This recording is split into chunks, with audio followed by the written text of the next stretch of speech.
ਧੰਨ ਗੁਰੂ ਗ੍ਰੰਥ ਸਾਹਿਬ ਜੀ ਦੀ ਪਾਵਨ ਪਵਿੱਤਰ ਛਤਰ ਛਾਇਆ ਹੇਠ ਜੁੜ ਬੈਠੀ ਗੁਰੂ ਕਾ ਖਾਸ ਰੂਪ ਗੁਰੂ ਖਾਲਸਾ ਸਾਧ ਸੰਗਤ ਜੀਓ, ਧੰਤਾ ਦੇ ਪਾਤਰ ਹੋ। ਮੀਰੀ ਪੀਰੀ ਦੇ ਮਾਲਕ ਛੇਵੇਂ ਪਾਤਸ਼ਾਹ ਧੰਨ ਸ੍ਰੀ ਗੁਰੂ ਹਰਗੋਬਿੰਦ ਸਾਹਿਬ ਜੀ ਦੇ ਵਿਆਹ ਦੀ ਕਥਾ ਬਹੁਤ ਹੀ ਅਦਬ ਸਤਕਾਰ ਤੇ ਸ਼ਰਧਾ ਸਹਿਤ ਸਰਵਣ ਕਰ ਰਹੇ ਹਾਂ। ਅੱਜ ਮਹਾਨ ਸ਼ਹੀਦ ਬਾਬਾ ਬੰਦਾ ਸਿੰਘ ਜੀ ਬਹਾਦਰ ਦੀ ਸ਼ਹੀਦੀ ਦਾ ਦਿਹਾੜਾ ਹੈ। ਮਹਾਨ ਜਰਨੈਲ, ਸਭ ਤੋਂ ਪਹਿਲਾਂ ਸਿੱਖ ਰਾਜ ਦੀ ਨੀਂਹ ਰੱਖਣ ਵਾਲੇ ਔਰ ਸਿੱਖ ਰਾਜ ਸਥਾਪਿਤ ਕਰਨ ਵਾਲੇ, ਔਰ ਸਿੱਖ ਰਾਜ ਸਥਾਪਿਤ ਹੀ ਨਹੀਂ ਕੀਤਾ, ਬਕਾਇਦਾ ਨਾਲ ਧੰਨ ਗੁਰੂ ਨਾਨਕ ਸਾਹਿਬ ਗੁਰੂ ਗੋਬਿੰਦ ਸਿੰਘ ਸਾਹਿਬ ਜੀ ਦੇ ਨਾਂ ਦਾ ਸਿੱਕਾ ਵੀ ਜਾਰੀ ਕੀਤਾ। ਤਿੰਨਾਂ ਦਾ ਸ਼ਹੀਦੀ ਦਿਹਾੜਾ ਹੈ। ਅੱਜ ਦੇ ਦਿਨ ਸਨ 1716 ਈਸਵੀ ਨੂੰ ਦਿੱਲੀ ਦੀ ਧਰਤੀ ਤੇ ਬਾਦਸ਼ਾਹ ਫਰਖਸ਼ੀਰ ਵੱਲੋਂ ਅਨੇਕਾਂ ਤਸੀਹੇ ਦੇ ਕੇ ਬਾਬਾ ਬੰਦਾ ਸਿੰਘ ਜੀ ਬਹਾਦਰ ਨੂੰ ਸ਼ਹੀਦ ਕੀਤਾ ਗਿਆ। ਇਹਨਾਂ ਦੀ ਸ਼ਹਾਦਤ ਨੂੰ ਕੋਟੀ ਕੋਟੀ ਪ੍ਰਣਾਮ ਤੇ ਨਮਸਕਾਰ ਹੈ। ਧੰਨ ਗੁਰੂ ਹਰਗੋਬਿੰਦ ਸਾਹਿਬ ਜੀ ਦੇ ਵਿਆਹ ਦਾ ਸਮਾਗਮ ਚੱਲ ਰਿਹਾ ਹੈ। ਬੇਅੰਤ ਸੰਗਤਾਂ, ਬੇਅੰਤ ਸਿੱਖ ਉਸ ਵਿਆਹ ਦੇ ਸਮਾਗਮ ਵਿੱਚ ਹਾਜ਼ਰੀ ਭਰ ਰਹੇ ਨੇ। ਡੱਲੇ ਪਿੰਡ ਵਿੱਚ ਸੁਲਤਾਨਪੁਰ ਸਾਹਿਬ ਦੇ ਨੇੜੇ ਬੜੀਆਂ ਰੌਣਕਾਂ ਲੱਗੀਆਂ ਹੋਈਆਂ। ਭਾਈ ਪਾਰੋ ਜੀ ਦੇ ਪਰਿਵਾਰ ਨਾਲ ਗੁਰੂ ਘਰ ਦਾ ਰਿਸ਼ਤਾ ਜੁੜਿਆ, ਸੰਬੰਧ ਜੁੜਿਆ, ਜਾਂ ਇਸ ਤਰ੍ਹਾਂ ਕਹਿ ਲਈਏ ਭਾਈ ਪਾਰੋ ਜੀ ਦੇ ਪਰਿਵਾਰ ਦੇ ਵੱਡੇ ਭਾਗ ਕਿ ਗੁਰੂ ਘਰ ਨਾਲ ਸੰਬੰਧ ਜੁੜਿਆ। ਭਾਈ ਪਾਰੋ ਦੀ ਪੋਤਰੀ ਹੈ ਮਾਤਾ ਦਮੋਦਰੀ, ਲਾਵਾਂ ਹੋਈਆਂ, ਬੜੀਆਂ ਖੁਸ਼ੀਆਂ ਨੇ। ਸਿੱਖਾਂ ਵਿੱਚ ਉਮਾ ਹੈ, ਔਰ ਜਿਹੜੇ ਸਿੱਖ ਉਸ ਵੇਲੇ ਉਸ ਵਿਆਹ ਦੇ ਸਮਾਗਮ ਵਿੱਚ ਹਾਜ਼ਰੀਆਂ ਭਰ ਰਹੇ ਨੇ, ਕਿੰਨੇ ਵੱਡੇ ਭਾਗ ਹੋਣਗੇ ਉਹਨਾਂ ਸਿੱਖਾਂ ਦੇ ਜਿਨ੍ਹਾਂ ਨੂੰ ਇਹ ਖੁਸ਼ੀ ਦਾ ਸਮਾਗਮ ਵੇਖਣ ਲਈ ਮਿਲ ਰਿਹਾ ਹੈ।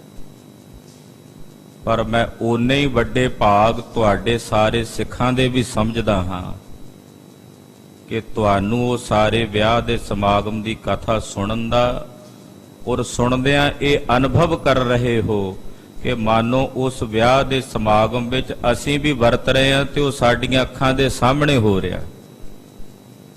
ਮੇਰੇ ਖਿਆਲ ਦੇ ਵਿੱਚ ਤਾਂ ਸਾਰਿਆਂ ਨੂੰ ਇਹੀ ਅਨੁਭੂਤੀ ਹੋ ਰਹੀ ਹੋਵੇਗੀ, ਇਹੀ ਅਨੁਭਵ ਸਾਰਿਆਂ ਨੂੰ ਹੋ ਰਿਹਾ ਹੋਵੇਗਾ ਕਿ ਜਿਵੇਂ ਅੱਖਾਂ ਦੇ ਸਾਹਮਣੇ ਸਾਡੇ ਸਾਰਾ ਕੁਝ ਹੋ ਰਿਹਾ।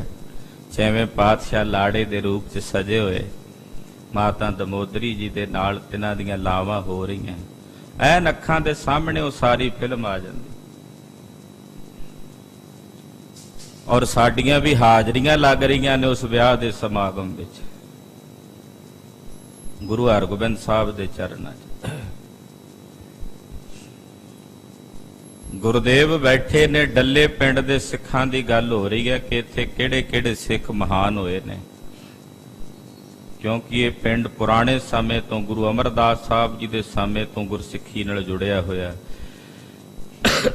72 ਬ੍ਰਹਮ ਗਿਆਨੀ ਇਸ ਪਿੰਡ 'ਚ ਹੋਏ, ਡੱਲੇ ਪਿੰਡ ਦੇ। ਇੱਕ ਬ੍ਰਹਮ ਗਿਆਨੀ ਇੱਕ ਦੇਸ਼ ਵਿੱਚ ਹੋਵੇ ਤੇ ਦੇਸ਼ ਦਾ ਭਲਾ ਹੋ ਜਾਂਦਾ।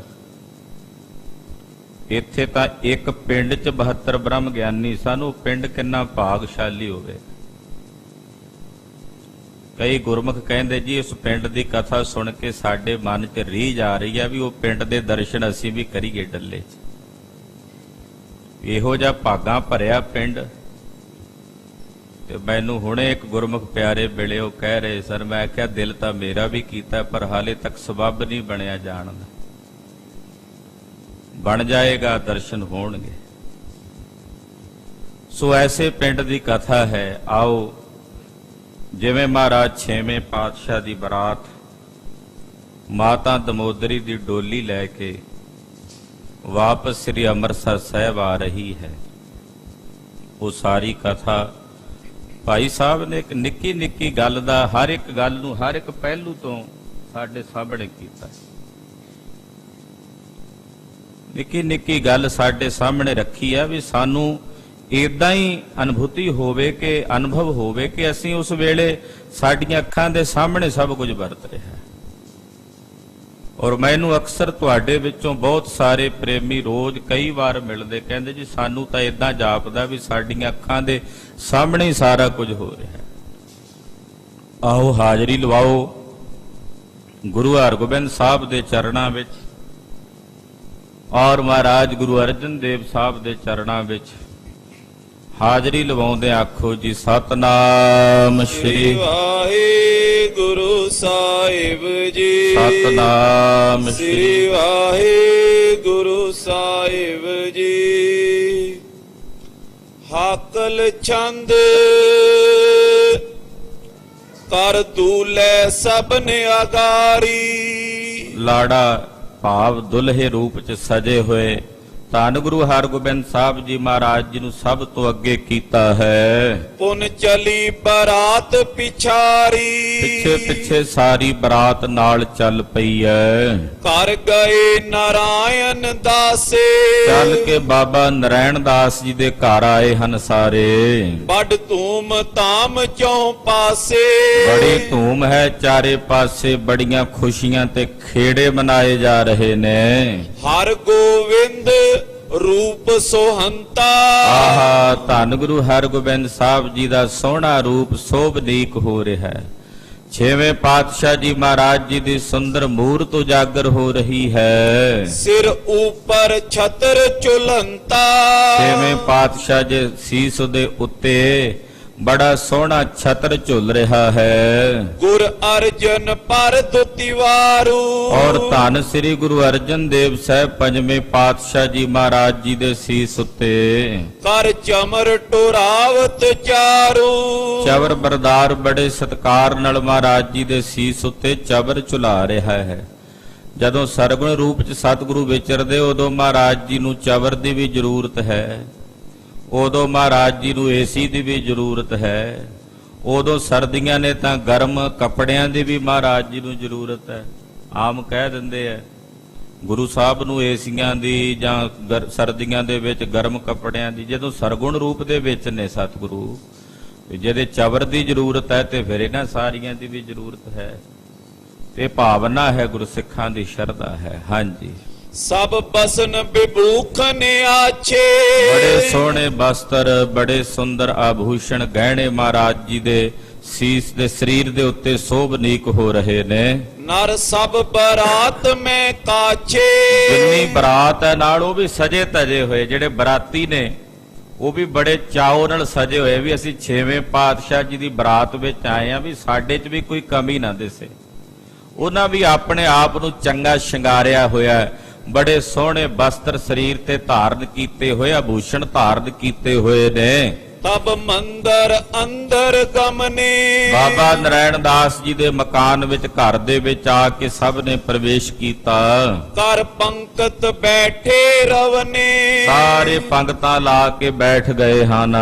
ਤਬ ਆਏ ਪਰੋਸ ਨਿਹਾਰੇ। ਲੰਗਰ ਪ੍ਰਸ਼ਾਦਾ ਪਰੋਸਣ ਵਾਲੇ ਏਨੇ ਨੂੰ ਆ ਪਹੁੰਚੇ ਹਨ। ਜਲ ਲੈ ਕਰ ਹਾਥ ਪਖਾਰੇ। ਸਭ ਤੋਂ ਪਹਿਲਾਂ ਜਲ ਲੈ ਕੇ ਸਭ ਦੇ ਹੱਥ ਧੁਆਏ ਗਏ। ਸਭ ਕੇਰ ਅਗਾਰੀ ਥਾਰਾ।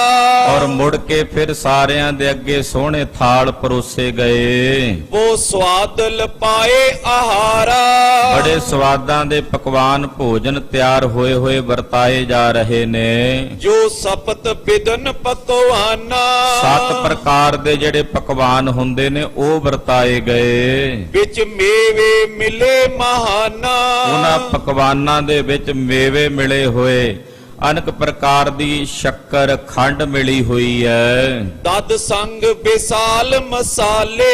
ਦਹੀਂ ਬੜੀ ਸੋਹਣੀ ਬਣਾਈ ਗਈ ਵਰਤਾ ਕੇ। ਕਹਿੰਦੇ ਦਹੀਂ ਵਿੱਚ ਬਹੁਤ ਸੋਹਣੇ ਵਧੀਆ ਮਸਾਲੇ ਜਿਹੜੇ ਸਰੀਰ ਲਈ ਲਾਹੇਵੰਦ ਹੋਵਣ ਉਹ ਮਸਾਲੇ ਦਹੀਂ ਵਿੱਚ ਪਾਏ ਨੇ, ਵੜੇ ਬਣਾ ਕੇ ਦਹੀਂ ਵਿੱਚ ਪਾ ਕੇ ਵਰਤਾਈ ਗਈ ਹੈ। ਗਨ ਭਰੇ ਪਕੌੜੇ ਡਾਲੇ, ਔਰ ਉਸ ਦਹੀਂ ਦੇ ਵਿੱਚ ਬੜੇ ਪਾਏ ਹੋਏ ਨੇ, ਪਕੌੜੀਆਂ ਪਾਈਆਂ ਹੋਈਆਂ ਨੇ। ਸਭ ਅਚਤੇ ਸਾਧ ਸਰਾਹੇ, ਸਾਰੇ ਭੋਜਨ ਛਕਦੇ ਨੇ, ਨਾਲੇ ਸਲਾਘਾ ਕਰਦੇ ਹਨ, ਕਹਿੰਦੇ ਬੜਾ ਸਵਾਦਿਸ਼ਟ ਭੋਜਨ ਤਿਆਰ ਹੋਇਆ ਹੈ। ਪੁਨ ਸੂਖਮ ਚਾਵਰ ਚਾਹੇ, ਫਿਰ ਸੂਖਮ ਚਾਵਲ, ਸੂਖਮ ਦਾ ਮਤਲਬ ਜਿਹੜੇ ਬਰੀਕ ਬਰੀਕ ਚਾਵਲ ਹੋਣ। ਮੋٹے ਚਾਵਲ ਖਾਣ ਵਿੱਚ ਵਧੀਆ ਨਹੀਂ ਮੰਨੇ ਜਾਂਦੇ। ਬਾਰੀਕ ਚਾਵਲ ਜਿਨ੍ਹਾਂ ਨੂੰ ਅੱਜ ਕੱਲ ਆਪਾਂ ਬਾਸਮਤੀ ਦੇ ਚਾਵਲ ਕਹਿ ਦਿੰਦੇ ਆ, ਉਹਨਾਂ ਸਮਿਆਂ ਵਿੱਚ ਬਾਸਮਤੀ ਨਾਮ ਜ਼ਿਆਦਾ ਉਜਾਗਰ ਨਹੀਂ ਸੀ, ਸੂਖਮ ਚਾਵਲ ਕਿਹਾ ਜਾਂਦਾ ਸੀ। ਵੀ ਜਿਹੜੇ ਬਰੀਕ ਚਾਵਲ, ਉਹ ਚਾਵਲ ਤਿਆਰ ਹੋਏ ਸਾਰਿਆਂ ਵਿੱਚ ਵਰਤ ਰਹੇ ਨੇ। ਜੁਗ ਰੀਤਨ ਕੇ ਤਬ ਲਿਆਏ, ਜੁਗ ਰੀਤਨ ਕੇ ਚਾਵਲ ਵੀ ਦੋ ਤਰ੍ਹਾਂ ਦੇ ਨੇ। ਇੱਕ ਤਾਂ ਕਹਿੰਦੇ ਪਲਾਓ ਬਣਿਆ ਹੋਇਆ ਚਾਵਲਾਂ ਦਾ, ਇੱਕ ਸਾਦੇ ਚਾਵਲ ਨੇ, ਤੀਜੇ ਨਾਲ ਮਿੱਠੇ ਚੌਲ ਵੀ ਬਣਾਏ ਹੋਏ ਨੇ। ਇੱਕ ਮਦਰ ਸਲਵਨ ਮਿਲਾਏ, ਇੱਕ ਚਾਵਲ ਉਹ ਵੀ ਬਣਾਏ ਹੋਏ ਨੇ ਵੀ ਉਹ ਮਿੱਠੇ ਵੀ ਨੇ ਤੇ ਲੂਣ ਵੀ ਪਾਇਆ ਹੋਇਆ ਤੇ ਮਿੱਠਾ ਵੀ ਪਾਇਆ ਹੋਇਆ। ਉਹਨਾਂ ਚੌਲਾਂ ਦੇ ਵਿੱਚ ਮਿੱਠਾ ਸਲੂਣਾ ਸਵਾਦ ਆ ਰਿਹਾ। ਭਾਈ ਸਾਹਿਬ ਵੇਖੋ ਕੱਲੀ ਕੱਲੀ ਗੱਲ ਦੱਸਦੇ, ਏਦਾਂ ਜਾਪਦਾ ਵੀ ਅਸੀਂ ਵੀ ਬੈਠੇ ਉੱਥੇ ਛਕ ਹੀ ਰਹੇ ਹਾਂ, ਸਾਡੀ ਵੀ ਹਾਜ਼ਰੀ ਲੱਗ ਰਹੀ ਹੈ।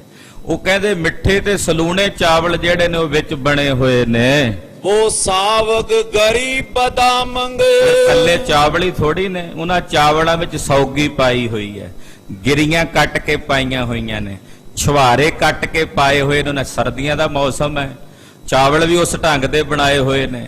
ਕਹਿੰਦੇ ਸੌਗੀ ਤੇ ਫਿਰ ਉਹਦੇ ਵਿੱਚ ਗਰੀਆਂ ਜਿਹੜੀਆਂ ਨੇ ਕੱਟ ਕੇ ਪਾਈਆਂ ਹੋਈਆਂ, ਨਾਰੀਅਲ ਜਿਹੜਾ ਖੋਪਾ ਹੁੰਦਾ ਉਹ ਕੱਟ ਕੇ ਵਿੱਚ ਪਾਇਆ ਹੋਇਆ, ਕਈ ਤਰ੍ਹਾਂ ਦੇ ਮੇਵੇ, ਲੌਂਗ, ਕਾਲੀਆਂ ਮਿਰਚਾਂ ਉਹ ਚੌਲਾਂ ਦੇ ਵਿੱਚ ਪਾਈਆਂ, ਸਾਲ ਜਿਹੜੇ ਪੱਤਰ ਹੁੰਦੇ ਆ ਉਹ ਪੱਤਰ ਪਾਏ ਹੋਏ ਨੇ ਵਿੱਚ ਨਾਲ। ਕਹਿੰਦੇ ਇਸ ਪ੍ਰਕਾਰ ਨਾਲ ਚੌਲ ਤਿਆਰ ਕੀਤੇ ਹੋਏ ਨੇ। ਕੀਏ ਚਤੁਰਨ ਅਤ ਅਭਿਰਾਮੰਗ, ਚਾਵਲ ਜਾਂ ਇਹ ਸਬਜ਼ੀਆਂ ਭਾਜੀਆਂ ਬਣਾਉਣ ਵਾਲੇ ਜਿਹੜੇ ਲਾਂਗਰੀ ਨੇ ਉਹ ਵੀ ਬੜੇ ਵਧੀਆ ਚੋਟੀ ਦੇ ਲਾਂਗਰੀ ਬਾਬਾ ਨਰੈਣ ਦਾਸ ਜੀ ਲਿਆਏ ਸੀ ਕਿ ਗੁਰੂ ਪਾਤਸ਼ਾਹ ਜੀ ਵਾਸਤੇ, ਸੰਗਤ ਵਾਸਤੇ ਭੋਜਨ। ਹਰ ਇੱਕ ਸਿੱਖ ਦੀ ਭਾਵਨਾ ਹੁੰਦੀ ਹੈ ਕਿ ਸੰਗਤ ਨੇ ਆਉਣਾ, ਗੁਰਦੇਵ ਨੇ ਆਉਣਾ ਤੇ ਵਧੀਆ ਤੋਂ ਵਧੀਆ ਮੈਂ ਭੋਜਨ ਤਿਆਰ ਕਰਕੇ ਛਕਾਵਾਂ।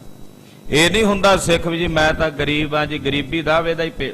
ਜੇ ਗਰੀਬ ਵੀ ਹੈ ਨਾ ਕੋਈ ਸਿੱਖ ਤੇ ਉਹਦੀ ਵੀ ਇਹ ਭਾਵਨਾ ਹੁੰਦੀ ਕਿ ਮੈਂ ਵਧੀਆ ਤੋਂ ਵਧੀਆ ਭੋਜਨ ਤਿਆਰ ਕਰਾਵਾਂ। ਪਰ ਬਾਬਾ ਨਰੈਣ ਦਾਸ ਜੀ ਨੇ ਤਾਂ ਕਹਿੰਦੇ ਜਿਹੜੇ ਲਾਂਗਰੀ ਵੀ ਲਿਆਂਦੇ ਨੇ ਉਹ ਵੀ ਬੜੇ ਬੜੇ ਵਧੀਆ ਚੋਟੀ ਦੇ ਲਿਆਂਦੇ ਹੋਏ ਨੇ ਚੁਣ ਕੇ।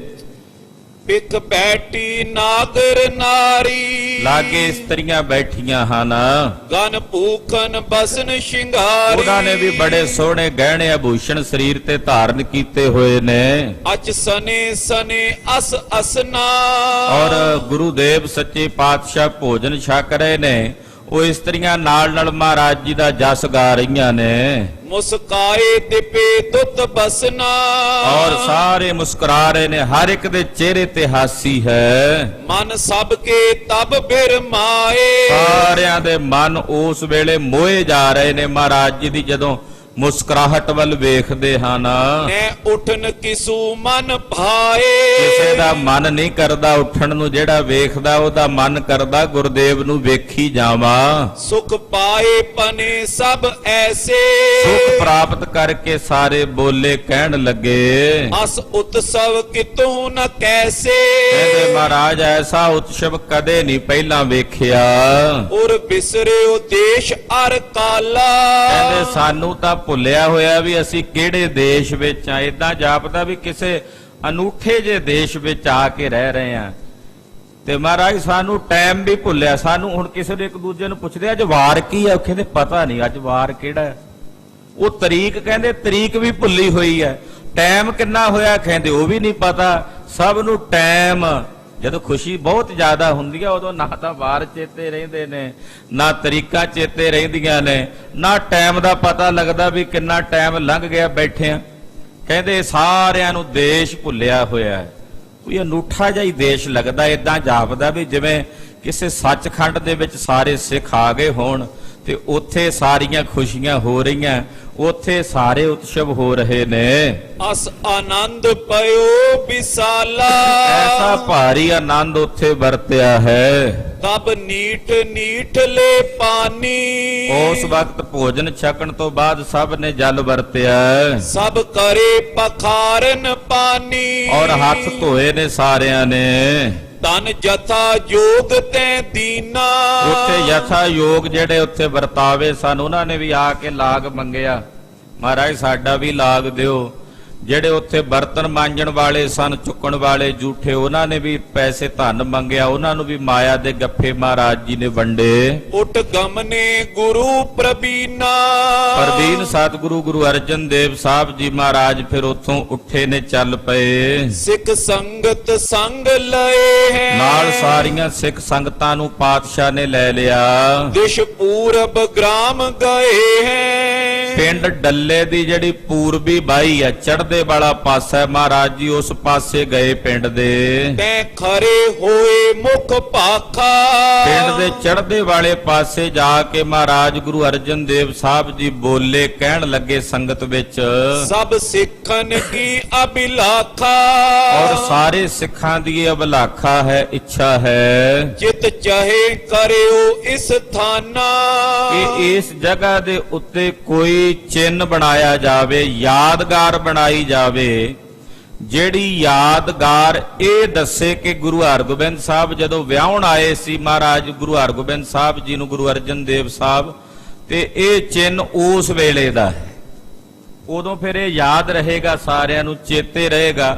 ਕੋਈ ਇਹੋ ਜਿਹਾ ਚਿੰਨ੍ਹ, ਕੋਈ ਇਹੋ ਜਿਹੀ ਯਾਦਗਾਰੀ ਅਸਥਾਨ ਇੱਥੇ ਬਣਾਉਣਾ ਚਾਹੀਦਾ ਹੈ। ਸੰਗਤ ਨੇ ਬੇਨਤੀ ਕੀਤੀ ਸੀ ਪੰਜਵੇਂ ਪਾਤਸ਼ਾਹ ਨੂੰ, ਬਨ ਹੈ ਗੁਰੂ ਚਿੰਨ ਮਹਾਨਾ ਇਸ ਜਗ੍ਹਾ ਤੇ ਗੁਰੂ ਸਾਹਿਬ ਜੀ ਦਾ ਕੋਈ ਚਿੰਨ ਬਣੇ, ਯਾਦਗਾਰੀ ਬਣੇ, ਜੋ ਆਏ ਦਰਸ ਕੋ ਲੈ ਹੈ ਆਉਣ ਵਾਲੇ ਸਮੇਂ 'ਚ ਜਦੋਂ ਸਿੱਖ ਆਉਣਗੇ ਇੱਥੇ ਪਿੰਡ 'ਚ ਡੱਲੇ 'ਚ ਤੇ ਉਹ ਆ ਕੇ ਇਸ ਸਥਾਨ ਦੇ ਦਰਸ਼ਨ ਕਰਨਗੇ, ਉਹਨਾਂ ਨੂੰ ਯਾਦ ਹੋਵੇਗਾ ਫਿਰ ਕਿ ਜਦੋਂ ਪਾਤਸ਼ਾਹ ਗੁਰੂ ਹਰਗੋਬਿੰਦ ਸਾਹਿਬ ਨੂੰ ਵਿਆਹਣ ਆਏ ਸੀ, ਇਹ ਯਾਦਗਾਰ ਉਦੋਂ ਕਾਇਮ ਕੀਤੀ ਗਈ ਸੀ। ਕਰ ਬੰਧਨ ਸ਼ੁਭ ਫਲ ਪੈ ਹੈ ਔਰ ਇਸ ਜਗ੍ਹਾ ਤੇ ਆ ਕੇ ਬੰਦਨਾ ਕਰਕੇ, ਨਮਸਕਾਰ ਕਰਕੇ ਸਿੱਖ ਸ਼ੁਭ ਫਲ ਪ੍ਰਾਪਤ ਕਰਨਗੇ। ਤਕ ਬਾਪੀ ਕੋ ਹਮ ਲਾਈ ਮਹਾਰਾਜ ਜੀ ਨੇ ਆਖਿਆ ਚਲੋ ਪਿੰਡ ਦੀ ਸਹੂਲਤ ਵੀ ਬਣ ਜਾਏ, ਪਿੰਡ ਵਾਲੇ ਇਹੋ ਜੀ ਜਗ੍ਹਾ ਬਣਾਈਏ, ਯਾਦਗਾਰ ਵੀ ਇਹੋ ਜੀ ਹੋਵੇ ਜਿਹਦੇ ਨਾਲ ਪਿੰਡ ਵਾਲਿਆਂ ਦਾ ਫਾਇਦਾ ਵੀ ਹੋਵੇ।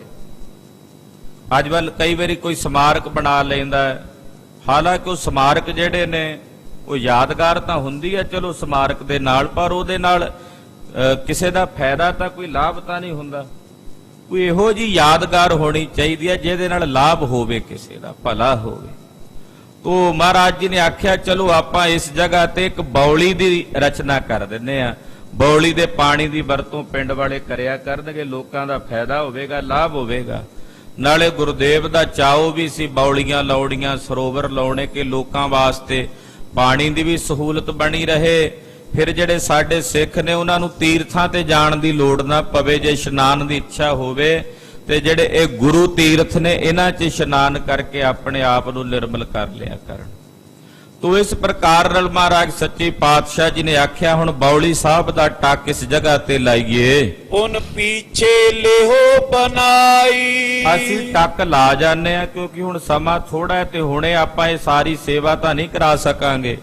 ਟੱਕ ਲਾ ਦਿੰਨੇ ਆ, ਬਾਅਦ ਵਿੱਚ ਸਾਰੀ ਸੰਗਤ ਰਲ ਕੇ ਬੌਲੀ ਬਣਾ ਲਵੇਗੀ। ਕਿਮ ਕਹਿ ਕਰ ਕਹੀ ਮੰਗਾਈ ਇਦਾਂ ਕਹਿ ਕੇ ਪੰਜਵੇਂ ਪਾਤਸ਼ਾਹ ਜੀ ਨੇ ਕਈ ਮੰਗਵਾਈ। ਬਹੁਤੀ ਨਸ ਬਾਟ ਮਿਠਾਈ ਗੁਰੂ ਅਰਜਨ ਦੇਵ ਸਾਹਿਬ ਜੀ ਨੇ ਆਪ ਆਪਣੇ ਹੱਥੀਂ ਕਈ ਦੇ ਨਾਲ ਬੌਲੀ ਦਾ ਟੱਕ ਲਾਇਆ ਔਰ ਖੁਦਾਈ ਸ਼ੁਰੂ ਹੋ ਗਈ। ਮੁੜ ਕੇ ਮਠਿਆਈ ਸਾਰਿਆਂ ਵਿੱਚ ਵੰਡੀ ਗਈ।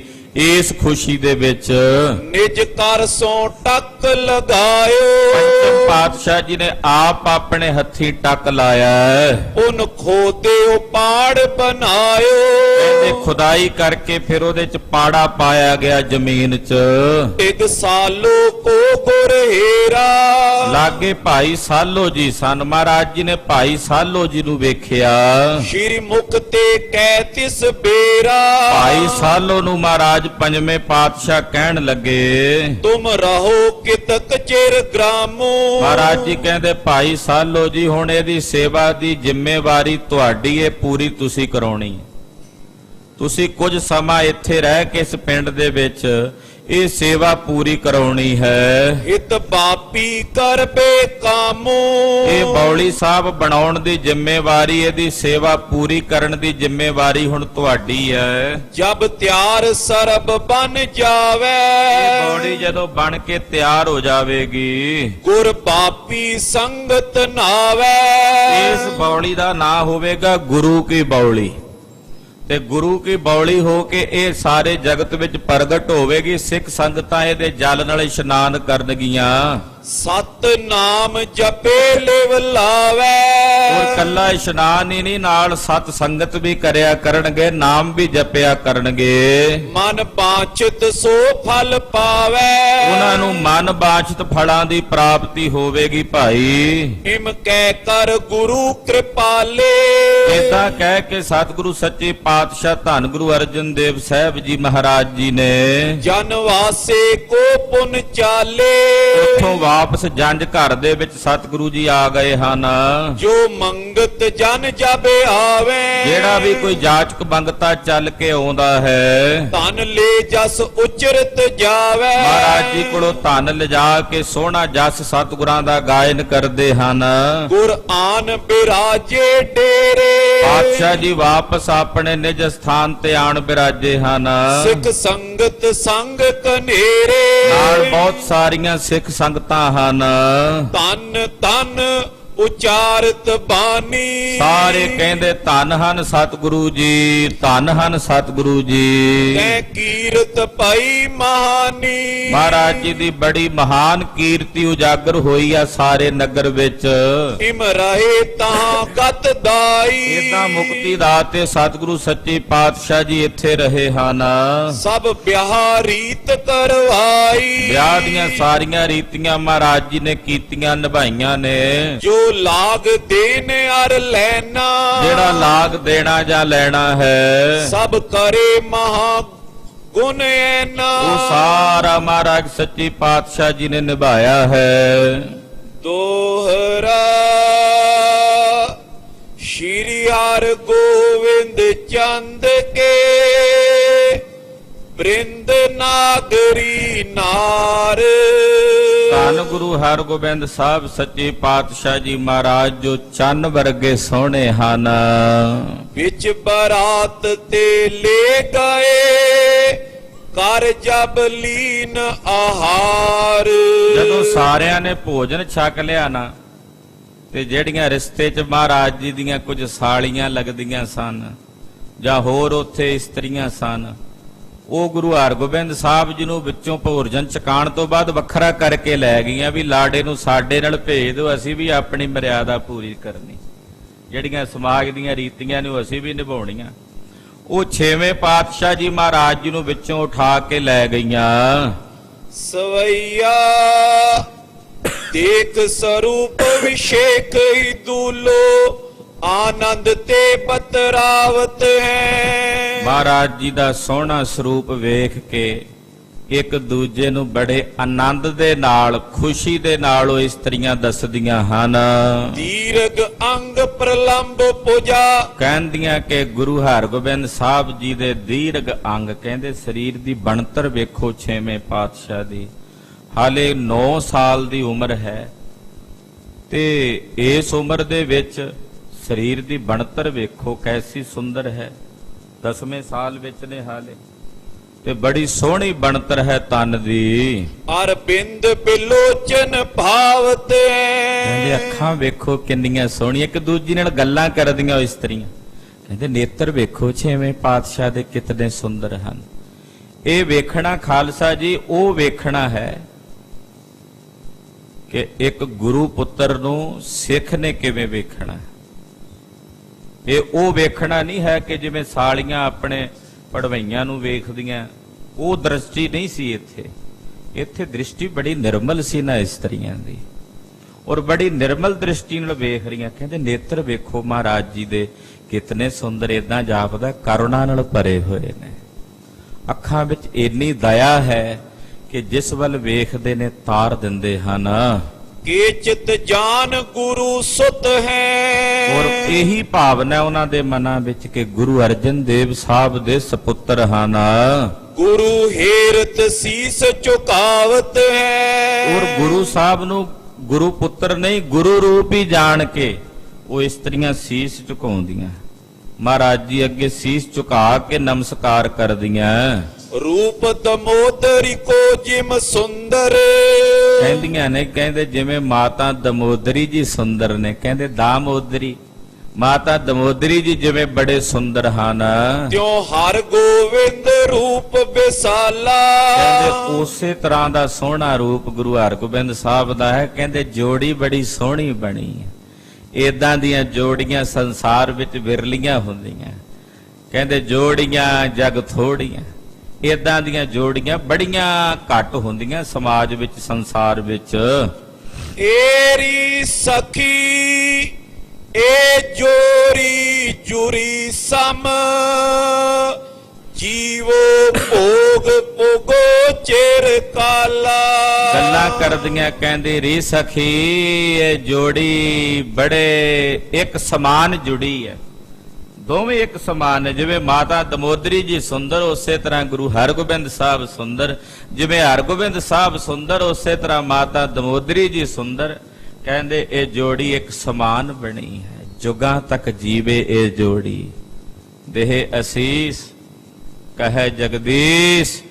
ਇਹ ਜੋੜੀ ਜੀਵੈ ਜੁਗ ਚਾਰ ਤਿਹਾਏ। ਇਹ ਜੋੜੀ ਜੁਗਾਂ ਤੱਕ ਜੀਵੇ, ਇਹ ਅਸੀਸ ਹੈ ਸਾਡੀ। ਭਾਗ ਨਾਰਾਇਣ ਦਾਸ ਬੜੇ ਜਿਸ। ਬਾਬਾ ਨਾਰਾਇਣ ਦਾਸ ਜੀ ਦੇ ਵੱਡੇ ਭਾਗ ਹਨ। ਕੀਰ ਦਮਾਦ ਪਇਓ ਤੁਤ ਜਾਲਾ। ਜਿਨ੍ਹਾਂ ਦੇ ਐਸੇ ਦਮਾਦ ਹੋਏ ਨੇ ਗੁਰੂ ਹਰਗੋਬਿੰਦ ਸਾਹਿਬ ਜੀ। ਸੁੰਦਰ ਲੱਛਣ ਅੰਗ ਸਮੂਹ ਮਨ। ਕਹਿੰਦੇ ਵੇਖੋ ਕਿੰਨੇ ਸੋਹਣੇ ਲੱਛਣ ਨੇ ਸਰੀਰ ਤੇ। ਸਾਰੇ ਸਰੀਰ ਦੇ ਅੰਗ ਕਿੰਨੇ ਸੁੰਦਰ ਨੇ ਛੇਵੇਂ ਪਾਤਸ਼ਾਹ ਦੇ। ਮਨਿੰਦ ਬਲਿੰਦ ਦਿਪੇ ਮਈ ਪਾਲਾ। ਕਹਿੰਦੇ ਮਨਿੰਦ ਜਾਪਦਾ ਜਿਵੇਂ ਕੋਈ ਮਹੀਪਾਲ ਹੁੰਦਾ ਨਾ। ਮਹੀਪਾਲ ਕਹਿੰਦੇ ਨੇ ਬਾਦਸ਼ਾਹ ਨੂੰ। ਕਹਿੰਦੇ ਜਿਵੇਂ ਕਿਸੇ ਬਾਦਸ਼ਾਹਾਂ ਰਾਜਿਆਂ ਦੇ ਸਰੀਰ ਦੇ ਚਿੰਨ੍ਹ ਹੁੰਦੇ ਆ, ਉਦਾਂ ਦੇ ਹੀ ਚਿੰਨ੍ਹ ਗੁਰੂ ਹਰਗੋਬਿੰਦ ਸਾਹਿਬ ਦੇ ਸਰੀਰ ਚੋਂ ਦਿਸਦੇ ਹਨ। ਸਾਸ ਤਬੇ ਬੜ ਭਾਗ ਪਰੀ। ਕਹਿੰਦੇ ਇੱਧਰ ਮਾਤਾ ਜੀ, ਮਾਤਾ ਦਮੋਦਰੀ ਜੀ ਦੇ ਜਿਹੜੇ ਮਾਤਾ ਜੀ ਹਨ, ਬਾਬਾ ਨਾਰਾਇਣ ਦਾਸ ਜੀ ਘਰ ਵਾਲੀ, ਉਹ ਵੀ ਬੜੇ ਸੋਹਣੇ ਆਨੰਦ ਦੇ ਨਾਲ ਉਹ ਆ ਕੇ ਆਪਣੇ ਦਾਮਾਦ ਛੇਵੇਂ ਪਾਤਸ਼ਾਹ ਦੇ ਰੂਪ ਨੂੰ ਨਿਹਾਰਦੀ ਹੈ। ਨਿਜ ਅੰਕ ਬਿਠਾਏ ਸਨੇ ਮਹਾਨਾ। ਮਾਤਾ ਨੇ ਗੁਰੂ ਹਰਗੋਬਿੰਦ ਸਾਹਿਬ ਨੂੰ ਗੋਦੀ 'ਚ ਬਿਠਾਇਆ, ਆਪਣੀ ਗੋਦ 'ਚ ਬਿਠਾ ਕੇ ਤੇ ਬੜਾ ਹੀ ਸਨੇਹ ਕਰਦੇ ਨੇ, ਬੜਾ ਹੀ ਪਿਆਰ ਕਰਦੇ ਹਨ। ਸੀਸ ਪੈ ਹਾਥ ਕੋ ਫੇਰ ਸਰਾਹਤ। ਛੇਵੇਂ ਪਾਤਸ਼ਾਹ ਦੇ ਸੀਸ ਤੇ ਹੱਥ ਫੇਰ ਕੇ ਸਲਾਉਂਦੇ ਹਨ। ਢੀਠ ਲਗੇ ਨੇ ਪੈ ਉਰਮਾਨਾ। ਮਾਤਾ ਦੇ ਮਨ 'ਚ ਡਰ ਆਉਂਦਾ, ਕਹਿੰਦੇ ਕਿਤੇ ਮੇਰੀ ਨਜ਼ਰ ਨਾ ਲੱਗ ਜਾਏ ਮੇਰੇ ਪੁੱਤ ਨੂੰ, ਮੇਰੀ ਨਜ਼ਰ ਨਾ ਲੱਗ ਜਾਏ। ਏਦਾਂ ਮਾਤਾ ਦੇ ਮਨ 'ਚ ਭੈ ਵੀ ਆਉਂਦਾ, ਕਿਤੇ ਮੇਰੀ ਨਜ਼ਰ ਨਾ ਲੱਗ ਜਾਏ, ਕਿਸੇ ਹੋਰ ਦੀ ਨਜ਼ਰ ਨਾ ਲੱਗ ਜਾਏ। ਸਾਰੀਆਂ ਸਾਰੀਆਂ ਆਏ ਪਿੱਖਿਓ। ਵੈਸੇ ਨਜ਼ਰ ਲੱਗਣ ਨਾ ਲੱਗਣ ਦੇ ਸੰਬੰਧ ਵਿੱਚ ਗੁਰਮਤਿ ਦਾ ਕੋਈ ਲੈਣਾ ਦੇਣਾ ਨਹੀਂ ਹੈ। ਗੁਰਮਤਿ ਤਾਂ ਕਹਿੰਦੀ ਹੈ ਤੰਤ ਮੰਤ ਨਾ ਜੋ ਹੋਈ ਤਿਤ ਚਾਖ ਨਾ ਲਾਗੈ। ਵੀ ਜਿਹੜਾ ਨਾਮ ਜਪਦਾ ਉਹਨੂੰ ਨਹੀਂ ਨਜ਼ਰ ਲੱਗਦੀ। ਪਰ ਇੱਥੇ ਮਾਂ ਦੀ ਮਮਤਾ ਦੀ ਗੱਲ ਹੋ ਰਹੀ ਹੈ। ਮਾਂ ਦੇ ਮਨ ਚ ਆਉਂਦੀ ਕਿਤੇ ਮੇਰੇ ਪੁੱਤ ਨੂੰ ਨਜ਼ਰ ਨਾ ਲੱਗ ਜਾਏ। ਸਾਰੀਆਂ ਸਾਰੀਆਂ ਆਏ ਪਿੱਖਿਓ। ਸਾਰੀਆਂ ਸਾਰੀਆਂ ਵੇਖੋ ਭਾਈ ਸਾਹਿਬ, ਭਾਈ ਸੰਤੋਖ ਸਿੰਘ ਜੀ ਦੀ ਜਿਹੜੀ ਕਵਿਤਾ ਹੈ ਨਾ, ਉਹ ਕਮਾਲ ਦੀ ਹੈ। ਸੂਰਜ ਪ੍ਰਕਾਸ਼ ਗ੍ਰੰਥ ਦੇ ਕਰਤਾ ਭਾਈ ਸੰਤੋਖ ਸਿੰਘ ਜੀ ਨੂੰ ਇਸੇ ਕਰਕੇ ਪੰਥ ਨੇ ਖਿਤਾਬ ਦਿੱਤਾ ਮਹਾਕਵੀ ਔਰ ਚੂੜਾਮਣੀ। ਇਹ ਦੋ ਖਿਤਾਬ ਭਾਈ ਸੰਤੋਖ ਸਿੰਘ ਜੀ ਨੂੰ ਪੰਥ ਨੇ ਦਿੱਤੇ ਨੇ, ਖਾਲਸੇ ਪੰਥ ਨੇ। ਇੱਕ ਮਹਾਕਵੀ, ਦੂਜਾ ਚੂੜਾਮਣੀ। ਚੂੜਾਮਣੀ ਕਹਿੰਦੇ ਸਿਰ ਤੇ ਮੁਕਟ ਹੁੰਦਾ ਨਾ, ਮੁਕਟ, ਉਸ ਮੁਕਟ ਦੇ ਵਿੱਚ ਇੱਕ ਮਣੀ ਲੱਗੀ ਹੁੰਦੀ ਹੈ, ਉਹਨੂੰ ਚੂੜਾਮਣੀ ਕਹਿੰਦੇ ਆ। ਮੁਕਟ ਦੇ ਵਿੱਚ ਲੱਗੀ ਹੋਈ ਮਣੀ ਨੂੰ।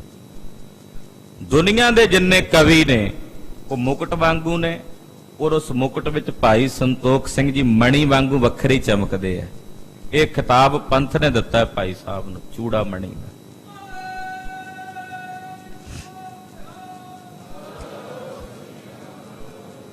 ਅੱਜ ਜਿਹਨੂੰ ਕਵਿਤਾ ਦਾ, ਕੋਈ ਅਲੰਕਾਰ ਦਾ, ਕੋਈ ਛੰਦਾਂ ਦਾ, ਛੰਦਾਬੰਦੀ ਦਾ ਕੋਈ ਬੋਧ ਸਬੋਧ ਨਹੀਂ ਹੁੰਦਾ, ਉੱਠ ਕੇ ਭਾਈ ਸਾਹਿਬ ਦੇ ਖਿਲਾਫ ਬੋਲਣ ਲੱਗ ਪੈਂਦਾ। ਜਿਹਨੂੰ ਇਹ ਨਹੀਂ ਪਤਾ ਵੀ ਭਾਈ ਸਾਹਿਬ ਦੀ ਜਿਹੜੀ ਕਵਿਤਾ ਹੈ ਉਹਦੇ ਵਿੱਚ ਕੈਸੇ ਸੁੰਦਰ ਅਲੰਕਾਰ ਨੇ, ਕੈਸੇ ਅਨੂਠੇ, ਕਿੰਨੇ ਕਿੰਨੇ ਸੁੰਦਰ, ਕਿਤੇ ਹਾਸ ਅਲੰਕਾਰ ਵਰਤਦੇ ਨੇ, ਕਿਤੇ ਅਨੁਪਰਾਸ ਅਲੰਕਾਰ ਵਰਤਦੇ ਨੇ, ਕਿਤੇ ਬੀਵਤਸ ਰਸ ਦੀ ਵਰਤੋਂ ਕਰਦੇ ਨੇ, ਕਿਤੇ ਭਿਆਨਕ ਰਸ ਦੀ, ਕਿਤੇ ਰੁਦਰ ਰਸ ਦੀ, ਕਿਤੇ ਸ਼ਿੰਗਾਰ ਰਸ ਦੀ, ਕਿਤੇ ਕਰੁਣਾ ਰਸ ਦੀ, ਕਿਤੇ ਹਾਸ ਰਸ ਦੀ। ਕਮਾਲ ਹੀ ਕਰੀ ਜਾਂਦੇ ਸਾਰੇ ਪਾਸੇ। ਹੁਣ ਉਹਨਾਂ ਨੂੰ ਨਾ ਪਤਾ ਵੀ ਨੌ ਰਸ ਕੀ ਨੇ, ਨਾ ਪਤਾ ਵੀ ਛੰਦ ਦੀ ਬਣਤਰ ਦਾ ਕੀ ਸੰਬੰਧ ਹੈ, ਛੰਦ ਕਿਵੇਂ ਬਣਦੇ ਨੇ, ਕਿਵੇਂ ਕਿਵੇਂ ਕਿਹੜਾ ਕਿਹੜਾ ਛੰਦ ਕਿਵੇਂ ਉਚਾਰਿਆ ਜਾਂਦਾ ਹੈ। ਉਹ ਤਾਂ ਕੋਈ ਇੱਕ ਵਿਦਵਾਨ ਦਾ ਕਥਨ ਹੈ, ਅੰਮ੍ਰਿਤ ਰਸ ਵਿਦਵਾਨ ਕੋ ਜਾਣਤ ਇੱਕ ਵਿਦਵਾਨ। ਅੰਮ੍ਰਿਤ ਰਸ ਵਿਦਵਾਨ ਕੋ ਜਾਣਤ ਇੱਕ ਵਿਦਵਾਨ। ਕਿਸੇ ਵਿਦਵਾਨ ਦੀ ਵਿਦਿਆ ਦੀ ਕਦਰ ਕੋਈ ਦੂਜਾ ਵਿਦਵਾਨ ਹੀ ਜਾਣ ਸਕਦਾ ਹੈ। ਵਿਦਵਾਨ ਨੂੰ ਵਿਦਵਾਨ ਦੀ ਕਦਰ ਹੁੰਦੀ ਵੀ ਇਹਦੇ ਕੋਲ ਇਹ ਵਿਦਿਆ ਹੈ। ਆਮ ਬੰਦੇ ਨੂੰ ਕੀ ਪਤਾ ਹੈ ਕਿ ਇਹ ਕਿਹੜੀ ਵਿਦਿਆ ਜਾਣਦਾ। ਜਿਹਨੇ ਇਹ ਹੀ ਸੁਣਾਣਾ ਹੁੰਦਾ, ਵਾਜੇ ਦੀਆਂ ਦੋ ਸੁਰਾਂ ਪੜ੍ਹ ਕੇ ਤੇਰੀ ਬਚਨੀ ਨਾਲ ਮੇਰਾ ਮਨ ਮੰਨਦਾ, ਉਹਨੂੰ ਕੀ ਪਤਾ ਹੈ ਕਿ ਛੰਦ ਕੀ ਹੁੰਦੇ ਨੇ। ਜਿਹਨੇ ਸਿੱਧੀਆਂ ਸਿੱਧੀਆਂ ਧਾਰਨਾਂ ਹੀ ਪੜ੍ਹਦੀਆਂ ਹੁੰਦੀਆਂ ਨੇ, ਉਹਨੂੰ ਕੀ ਪਤਾ ਹੈ ਕਿ ਛੰਦ ਦੇ ਬਾਰੇ ਕੀ ਗਿਆਨ ਹੈ, ਛੰਦ ਸ਼ਾਸਤਰ ਕੀ ਕਹਿੰਦਾ। ਵੇਖੋ ਭਾਈ ਸਾਹਿਬ ਨੇ ਇੱਕੋ ਸ਼ਬਦ ਇੱਕੋ ਤਰ੍ਹਾਂ ਹੀ ਲਿਖਿਆ, ਸਾਰੀਆਂ ਸਾਰੀਆਂ ਸਾਰੀਆਂ ਸਾਰੀਆਂ ਆਏ ਪਿਖਿਓ ਬਲਿਹਾਰੀਆਂ ਹੋਵੇ ਮਨ ਕੋਬੇਰ ਮਾਨਾ। ਕੈਸੀ ਸੁੰਦਰ ਛੰਦ ਦੀ ਚਾਲ ਭਾਈ ਸਾਹਿਬ ਸਵਈਆ ਹੈ। ਸਾਰੀਆਂ ਸਾਰੀਆਂ ਇੱਕ ਸ਼ਬਦ ਦੋ ਵਾਰੀ ਵਰਤਣਾ। ਪਹਿਲੇ ਸਾਰੀਆਂ ਦਾ ਅਰਥ ਹੈ ਸਾਰੀਆਂ, ਦੂਜਾ ਸਾਰੀਆਂ ਦਾ ਅਰਥ ਹੈ ਸਾਲੀਆਂ, ਜਿਹੜੀਆਂ ਉੱਥੇ ਮਹਾਰਾਜ ਜੀ ਦੇ ਰਿਸ਼ਤੇ 'ਚ ਸਾਲੀਆਂ ਲੱਗਦੀਆਂ ਸਨ। ਆਏ ਪਿਖਿਓ, ਉਹ ਆਈਆਂ ਸਾਰੀਆਂ।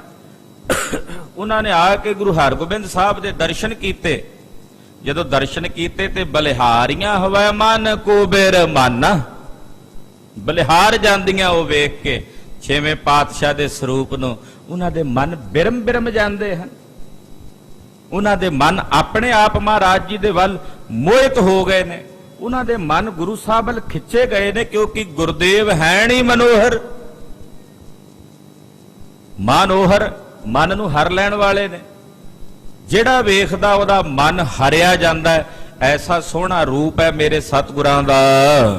ਬੋਲ ਮਹਾ ਮਧੁਰੇ ਬਚਨਾ, ਔਰ ਬੋਲ ਮਹਾ ਮਧੁਰੇ ਬਚਨਾ, ਬੜੇ ਮਿੱਠੇ ਮਿੱਠੇ ਬਚਨ ਉਹ ਬੋਲਦੀਆਂ ਹਨ। ਹਰ ਗੋਵਿੰਦ ਆਨੰਦ ਕੋ ਪ੍ਰਗਟਾਨਾ, ਤੇ ਗੁਰੂ ਹਰਗੋਬਿੰਦ ਸਾਹਿਬ ਵੀ ਅੱਗੋਂ ਮਿੱਠੀਆਂ ਮਿੱਠੀਆਂ ਗੱਲਾਂ ਕਰਦੇ। ਹਾਲੇ ਕੋਈ 9-10 ਸਾਲ ਦੀ ਉਮਰ ਹੈ, ਕਿੰਨੀ ਕੁ ਉਮਰ ਸੀ। ਉਹ ਜਿਵੇਂ ਜਿਵੇਂ ਬੋਲਦੀਆਂ ਨੇ ਮਹਾਰਾਜ ਜੀ ਉਹਨਾਂ ਨੂੰ ਜਵਾਬ ਦਿੰਦੇ ਨੇ।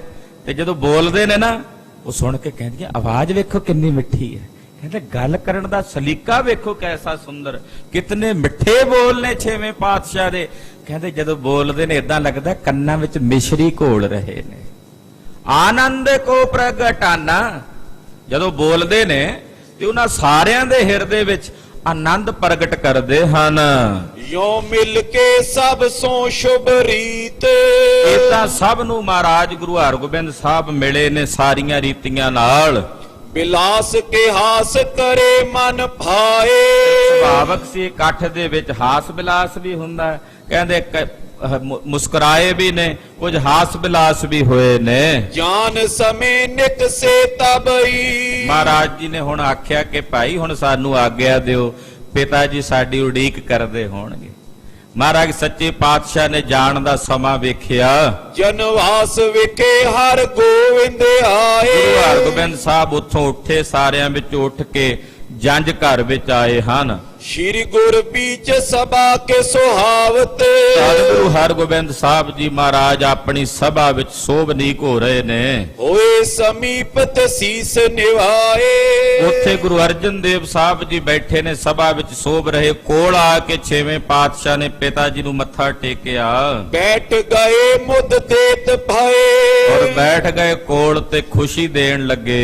बहु शोभ लए सो तां दिपताए ਬੜੀ ਸੋਭਾ ਹੋ ਰਹੀ ਹੈ। ਮਹਾਰਾਜ ਜੀ ਦਾ ਬੜਾ ਭਾਰੀ ਤੇਜ ਵੱਧ ਰਿਹਾ ਹੈ। बासर तीन रहे थिर कीन ਏਦਾਂ ਖਾਲਸਾ ਜੀ ਬਰਾਤ ਤਕਰੀਬਨ 3 ਦਿਨ ਰਹੀ ਹੈ ਡੱਲੇ ਪਿੰਡ। ਉਦੋਂ ਹਫਤਾ ਬਰਾਤਾਂ ਟੇਕਿਆ ਕਰਦੀਆਂ ਸਨ, ਪਰ ਗੁਰਦੇਵ ਨੇ 3 ਦਿਨ ਕਹਿੰਦੇ ਬਰਾਤ ਇੱਥੇ ਰੱਖੀ ਹੈ। गुरु सो प्रवीण महाजस छायो ਐਸੇ ਮਹਾਨ ਪ੍ਰਵੀਨ ਸਤਿਗੁਰੂ ਜਿਨ੍ਹਾਂ ਦਾ ਬੜਾ ਵੱਡਾ ਭਾਰੀ ਸੁਜਸ ਸਾਰੇ ਪਾਸੇ ਛਾਇਆ ਹੋਇਆ ਹੈ। फिर नारायण दास कयो सब ਬਾਬਾ ਨਰਾਇਣ ਦਾਸ ਜੀ ਉਸ ਵੇਲੇ ਬੋਲੇ। सब समान को निकसाए धरायो ਬਾਬਾ ਜੀ ਨੇ ਜਿਹੜੀਆਂ ਭੇਟਾਵਾਂ ਗੁਰੂ ਸਾਹਿਬ ਨੂੰ ਭੇਟ ਕਰਨੀਆਂ ਸਨ ਉਹ ਲਿਆਂਦੀਆਂ ਇਕੱਠੀਆਂ ਕੀਤੀਆਂ। बोल पटे तब हेत विदा ਗੁਰਦੇਵ ਨੂੰ ਆਪਣੇ ਕੋਲ ਬੁਲਾਉਣ ਵਾਸਤੇ ਜਦੋਂ ਵਿਦਾ ਕਰਨ ਵਾਸਤੇ ਉਹ ਭੇਟਾਵਾਂ ਦੇ ਕੇ ਵਿਦਾ ਕਰਨ ਵਾਸਤੇ सुन बादित बृंद विशाल बजायो ਔਰ ਜਦੋਂ ਪਤਾ ਲੱਗਾ ਵੀ ਹੁਣ ਡੋਲੀ ਵਿਦਾਇਗੀ ਹੋਣੀ ਹੈ, ਡੋਲੀ ਚੱਲਣ ਲੱਗੀ ਹੈ, ਉਸ ਵੇਲੇ ਵੀ ਕਈ ਸਾਜੇ ਕਈ ਵਾਜੇ ਗਾਜੇ ਵੱਜੇ ਹਨ। मंद ही मंद गए गुर मंदिर ਸਹਿਜੇ ਸਹਿਜੇ ਮਹਾਰਾਜ ਜੀ ਚੱਲ ਕੇ ਬਾਬਾ ਨਰਾਇਣ ਦਾਸ ਜੀ ਦੇ ਘਰ ਆਏ। सुंदर साज समाज सुहायो ਬੜਾ ਸੋਹਣਾ ਸਾਜ ਸਮਾਜ ਸੋਭਨੀਕ ਹੋ ਰਿਹਾ ਹੈ। देवर जेवर जेवर है ਬੜੇ ਸੋਹਣੇ ਤੇਵਰ ਜ਼ੇਵਰ ਮਹਾਰਾਜ ਜੀ ਨੂੰ ਭੇਟਾ ਕੀਤੇ ਬਾਬਾ ਨਰਾਇਣ ਦਾਸ ਜੀ ਨੇ, जिम जोत जवाहर की चमकार ਜਿਹਨਾਂ ਵਿੱਚ ਕੀਮਤੀ ਜਵਾਹਰਾਤ ਜੜੇ ਚਮਕ ਰਹੇ ਹਨ। ਭੂਖਨ ਸੰਗ ਤੁਰੰਗਮ ਭੂਖਤੇ ਇਹ ਸਿੱਖ ਦੀ ਭਾਵਨਾ ਨਾਲੇ ਕੋਈ ਦਾਜ ਦਹੇਜ ਨਹੀਂ ਦੇ ਰਹੇ ਬਾਬਾ ਨਰਾਇਣ ਦਾਸ ਜੀ। ਇਹ ਬਾਬਾ ਨਰਾਇਣ ਦਾਸ ਜੀ ਭੇਟਾਵਾਂ ਭੇਟ ਕਰ ਰਹੇ ਹਨ ਗੁਰੂ ਸਾਹਿਬ ਨੂੰ ਜੋ ਉਹ ਦੇ ਸਕਦੇ ਸਨ ਜਥਾ ਸ਼ਕਤ। ਬੜਾ ਸੋਹਣਾ ਘੋੜਾ ਲਿਆ ਕੇ ਸ਼ਿੰਗਾਰ ਕੇ ਮਹਾਰਾਜ ਜੀ ਨੂੰ ਭੇਟਾ ਕੀਤਾ। ਚੰਚਲ ਅੰਗਨ ਤੇ ਚਪਲਾਵੇਂ ਉਹ ਘੋੜਾ ਬੜਾ ਸੋਹਣਾ ਚੰਚਲ ਅੰਗਾਂ ਦੇ ਨਾਲ ਚਪਲ ਹੈ। ਬਾਸਨ ਬ੍ਰਿੰਦ ਵਿਸਾਲ ਤਰੇ ਜੁਤ ਬਹੁਤ ਸੋਹਣੇ ਲੰਗਰਾਂ ਵਾਸਤੇ ਮਹਾਰਾਜ ਜੀ ਦੇ ਬਰਤਨ ਭੇਟ ਕੀਤੇ ਹਨ। ਦਾਸਨ ਕੇ ਕਹਿ ਪਾਠ ਸੁਨਾਵੇਂ ਔਰ ਦਾਸ ਨਕੀਬ ਗੁਰੂ ਸਾਹਿਬ ਦਾ ਜਸ ਕਰ ਰਹੇ ਨੇ। ਦੁਐ ਕਰ ਜੋਰ ਨਾਰਾਇਣ ਦਾਸ ਬਾਬਾ ਨਰਾਇਣ ਦਾਸ ਜੀ ਨੇ ਆਪਣੇ ਦੋਵੇਂ ਹੱਥ ਜੋੜ ਕੇ ਭਨੇ ਬਿਨਤੀ ਗਿਣਤੀ ਨਾ ਸੁਹਾਵੇ ਬੇਨਤੀ ਕਰਦਿਆਂ ਬੋਲੇ। ਬਾਬਾ ਨਰਾਇਣ ਦਾਸ ਜੀ ਕਹਿੰਦੇ ਮਹਾਰਾਜ ਮੇਰੀਆਂ ਕੋਈ ਔਗਣਾਂ ਦੀਆਂ ਗਿਣਤੀਆਂ ਮਿਣਤੀਆਂ ਨਾ ਕਰਿਆ ਜੇ। ਹੋਰ ਕਛੂ ਨਾ ਬਨਿਓ ਮੁਝ ਤੇ ਪਾਤਸ਼ਾਹ ਮੈਂ ਹੋਰ ਆਪ ਜੀ ਦੇ ਚਰਨਾਂ 'ਚ ਕੁਝ ਵੀ ਭੇਟਾ ਨਹੀਂ ਕਰ ਸਕਿਆ, ਕੋਈ ਸੇਵਾ ਨਹੀਂ ਕਰ ਸਕਿਆ। ਇਕ ਦਾਸੀ ਦਈ ਹਿਤ ਸੇਵ ਤੁਮਾਰੀ ਮਹਾਰਾਜ ਆਪ ਜੀ ਦੇ ਘਰ ਦੀ ਸੇਵਾ ਕਰਨ ਵਾਸਤੇ ਕੇਵਲ ਆਪਣੀ ਪੁੱਤਰੀ ਆਪ ਜੀ ਦੇ ਪੁੱਤਰ ਦੀ ਦਾਸੀ ਬਣਾ ਕੇ ਟੋਰ ਸਕਿਆ, ਹੋਰ ਇਹਦੇ ਤੋਂ ਵੱਧ ਮੈਂ ਕੋਈ ਸੇਵਾ ਟਹਿਲ ਨਹੀਂ ਕਰ ਸਕਿਆ। ਆਪ ਕੋ ਨਾਮ ਅਨਾਥ ਕੋ ਨਾਥ ਹੈ ਮਹਾਰਾਜ ਆਪ ਜੀ ਦਾ ਨਾਮ ਹੈ ਅਨਾਥਾਂ ਦੇ ਨਾਥ ਹੋ। ਰਾਖ ਲਈ ਪਤ ਆਨ ਹਮਾਰੀ ਬੜੀ ਕਿਰਪਾ ਕੀਤੀ ਆ ਤੁਸੀਂ ਆਣ ਕੇ ਮੇਰੀ ਪੱਤ ਰੱਖ ਲਈ ਆ, ਮੇਰੀ ਇੱਜ਼ਤ ਰੱਖ ਲਈ ਆ, ਮੈਨੂੰ ਸਮਾਜ ਵਿੱਚ ਮਾਣ ਦਿੱਤਾ ਹੈ। ਦੋਨੋਂ ਲੋਕ ਸਹਾਇ ਕਰੋ ਸੋ ਮਹਾਰਾਜ ਕਿਰਪਾ ਕਰਿਓ ਜਿਵੇਂ ਇਸ ਲੋਕ 'ਚ ਲੱਜਿਆ ਰੱਖੀਆ ਅੱਗੇ ਪਰਲੋਕ ਵਿੱਚ ਵੀ ਰੱਖ ਲਿਆ ਜੇ, ਪਰਲੋਕ ਵਿੱਚ ਵੀ ਰੱਖ ਲਿਆ ਜੇ ਮੇਰੇ ਸੱਚੇ ਪਾਤਸ਼ਾਹ। ਕਰੋੜਨ ਕੀ ਕਰਤੇ ਰਖਵਾਰੀ ਤੁਸੀਂ ਆਪਣੇ ਕਰੋੜਾਂ ਸੇਵਕਾਂ ਦੀ ਰਖਵਾਲੀ ਕਰਦੇ ਹੋ।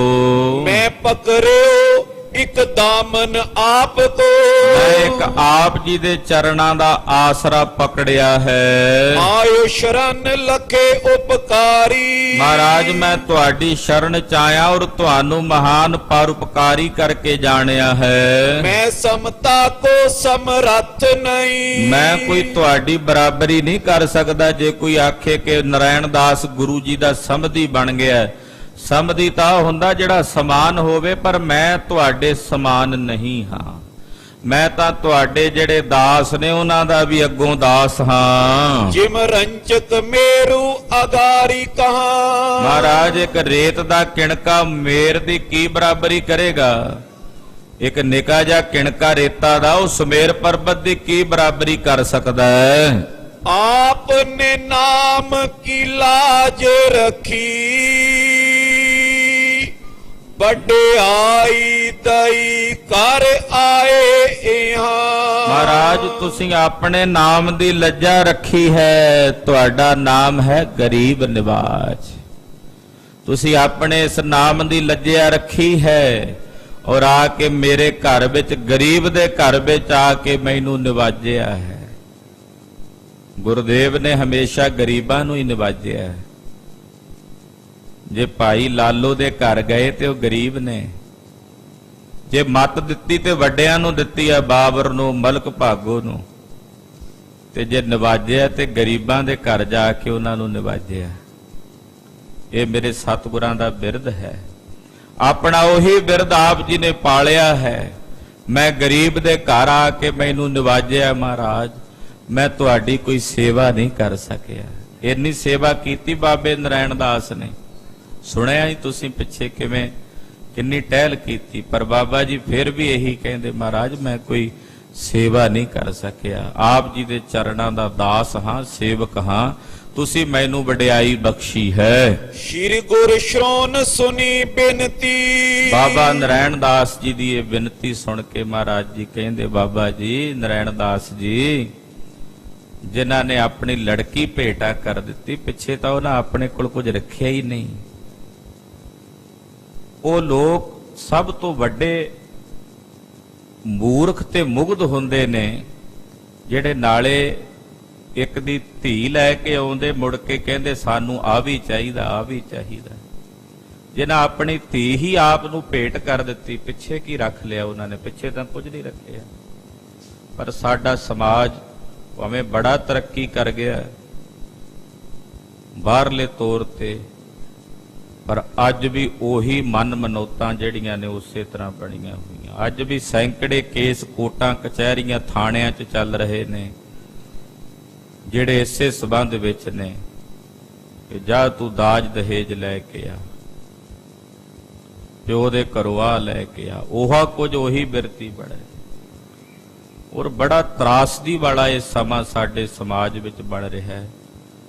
ਔਰ ਪੱਛਮੀ ਸਭਿਅਤਾ ਦਾ ਪ੍ਰਭਾਵ ਇੰਨਾ ਜ਼ਿਆਦਾ ਬਾਹਰੀ ਤੌਰ ਤੇ ਤਾਂ ਵੱਧ ਰਿਹਾ, ਜਿਹੜੀਆਂ ਉਦਾਂ ਦੂਸਰੀਆਂ ਮਾਨਿਅਤਾਵਾਂ ਨੇ ਉਸੇ ਤਰ੍ਹਾਂ ਹੀ। ਉਦਾਂ ਕਹਿੰਦੇ ਆ ਮਰਦ ਇਸਤਰੀ ਬਰਾਬਰ ਹਨ, ਪਰ ਹਾਲੇ ਵੀ ਉਹ ਬਰਾਬਰਤਾ ਵਾਲੀ ਗੱਲ ਬਣੀ ਨਹੀਂ ਹੈ। ਸਾਡਾ ਦੇਸ਼ ਹਾਲੇ ਵੀ ਉੱਥੇ ਹੀ ਟਿਕਿਆ ਹੋਇਆ ਹੈ। ਖੈਰ ਚਾਹੀਦਾ ਸੁਧਾਰ ਵਾਸਤੇ, ਤੇ ਉਹ ਸੁਧਾਰ ਜੇ ਇੱਕ ਵਿਅਕਤੀ ਪਹਿਲਾਂ ਆਪਣੇ ਆਪ ਨੂੰ ਸੁਧਾਰਨ ਦਾ ਯਤਨ ਕਰੇ। ਜਦੋਂ ਹਰ ਇੱਕ ਵਿਅਕਤੀ, ਕਿਉਂਕਿ ਇਹ ਇਕਾਂਗ ਤੋਂ ਗੱਲ ਸ਼ੁਰੂ ਹੋਣੀ ਹੈ, ਇੱਕ ਤੋਂ ਸ਼ੁਰੂਆਤ ਕਰੇ, ਇੱਕ ਤੋਂ ਪਰਿਵਾਰ ਬਣਦਾ, ਪਰਿਵਾਰ ਸੁਧਰਦਾ, ਪਰਿਵਾਰ ਦੇ ਸੁਧਾਰ ਤੋਂ ਉਹਦਾ ਪੂਰਾ ਭਾਈਚਾਰਾ, ਰਿਸ਼ਤੇਦਾਰ, ਸੰਬੰਧੀਆਂ ਦੇ ਵਿੱਚ ਸੁਧਾਰ ਆਉਂਦਾ, ਪੂਰੇ ਬਰਾਦਰੀ ਦੇ ਸੁਧਾਰ ਦੇ ਵਿੱਚੋਂ ਪੂਰੇ ਨਗਰ ਵਿੱਚ ਸੁਧਾਰ ਆਉਂਦਾ, ਪੂਰੇ ਨਗਰ ਦੇ ਸੁਧਾਰ ਤੋਂ ਪੂਰੇ ਸ਼ਹਿਰ ਦਾ ਸੁਧਾਰ ਹੁੰਦਾ, ਪੂਰੇ ਸ਼ਹਿਰ ਦੇ ਸੁਧਾਰ ਤੋਂ ਹੌਲੇ-ਹੌਲੇ ਕਰਕੇ ਪੂਰੀ ਸਟੇਟ ਦਾ ਸੁਧਾਰ ਹੁੰਦਾ, ਇੱਕ ਸਟੇਟ ਦੇ ਸੁਧਾਰ ਤੋਂ ਫਿਰ ਸਾਰੇ ਦੇਸ਼ ਦਾ ਸੁਧਾਰ ਹੁੰਦਾ। ਸ਼ੁਰੂਆਤ ਇੱਕ ਤੋਂ ਹੀ ਹੋਣੀ ਹੈ। ਤੋ ਮਹਾਰਾਜ ਜੀ ਨੇ ਬਾਬਾ ਨਰਾਇਣ ਦਾਸ ਜੀ ਦਾ ਬੜਾ ਸਤਿਕਾਰ ਕੀਤਾ। ਉਹਨਾਂ ਨੂੰ ਕੋਈ ਹੀਣ ਭਾਵ ਮਹਿਸੂਸ ਨਹੀਂ ਹੋਣ ਦਿੱਤਾ ਕਿ ਤੁਸੀਂ ਲੜਕੀ ਵਾਲੇ ਹੋ ਤੇ ਅਸੀਂ ਲੜਕੇ ਵਾਲੇ ਹਾਂ। ਐਸਾ ਕੋਈ ਹੀਣ ਭਾਵ ਬਾਬਾ ਨਰਾਇਣ ਦਾਸ ਜੀ ਨੂੰ ਮਹਾਰਾਜ ਜੀ ਨੇ ਬੜਾ ਸਤਿਕਾਰ ਦਿੱਤਾ, ਉਹਨਾਂ ਨੂੰ ਬੜੀ ਇੱਜ਼ਤ ਦਿੱਤੀ ਹੈ। ਪਨ ਧੀਰਜ ਦੀਨ ਪ੍ਰਬੀਨ ਮਹਾ। ਮਹਾਰਾਜ ਜੀ ਨੇ ਧੀਰਜ ਦਿੱਤਾ ਬਾਬਾ ਨਰਾਇਣ ਦਾਸ ਜੀ ਨੂੰ। ਆਖਿਆ ਨਰਾਇਣ ਦਾਸ ਜੀ ਤੁਸੀਂ ਸੇਵਾ ਵਿੱਚ ਕੋਈ ਕਮੀ ਨਹੀਂ ਛੱਡੀ। ਸਾਧ ਹੀ ਸਾਧ ਆਏ ਤੁਝ ਕੋ। ਸ਼ਾਬਾਸ਼ ਹੈ ਭਾਈ ਨਰਾਇਣ ਦਾਸ। ਮਹਾਰਾਜ ਜੀ ਨੇ ਸ਼ਾਬਾਸ਼ ਦਿੱਤੀ। ਆਖਿਆ ਨਰਾਇਣ ਦਾਸ ਜੀ ਸ਼ਾਬਾਸ਼ ਹੈ ਤੁਹਾਡੇ, ਸ਼ਾਬਾਸ਼ ਹੈ। ਬਹੁ ਦੀਨਸ ਦੀਨ ਹੀ ਬਾਕ ਕਹਾ। ਔਰ ਬੜੇ ਪਿਆਰ ਨਾਲ ਤੁਸੀਂ ਇੰਨੀਆਂ ਬੇਨਤੀਆਂ ਕੀਤੀਆਂ, ਇਹਦੇ ਨਾਲ ਹੀ ਤੁਸੀਂ ਸਾਡਾ ਮਨ ਰਿਝਾ ਲਿਆ ਹੈ। ਸ਼੍ਰੀ ਹਰਿ ਗੋਬਿੰਦ ਸੰਗ ਦਮੋਦਰੀ। ਇਧਰ ਗੁਰੂ ਹਰਗੋਬਿੰਦ ਸਾਹਿਬ ਜੀ ਮਹਾਰਾਜ ਜੀ ਨੇ ਮਾਤਾ ਦਮੋਦਰੀ ਜੀ ਨੂੰ ਨਾਲ ਲਿਆ ਹੈ। ਸਮਾਨ ਬੀਚ ਤਰੇ ਹੋ ਸਮੁਦਾਈ। ਜੋ ਸਾਜੋ ਸਮਾਜ ਸੀ ਸਾਰਾ ਇਕੱਠਾ ਕਰਕੇ ਨਾਲ ਲੈ ਲਿਆ। ਪਾਨ ਲਿਪਾਨ ਮੈਂ ਕੀਨ ਸਭੀ ਬਿਦ।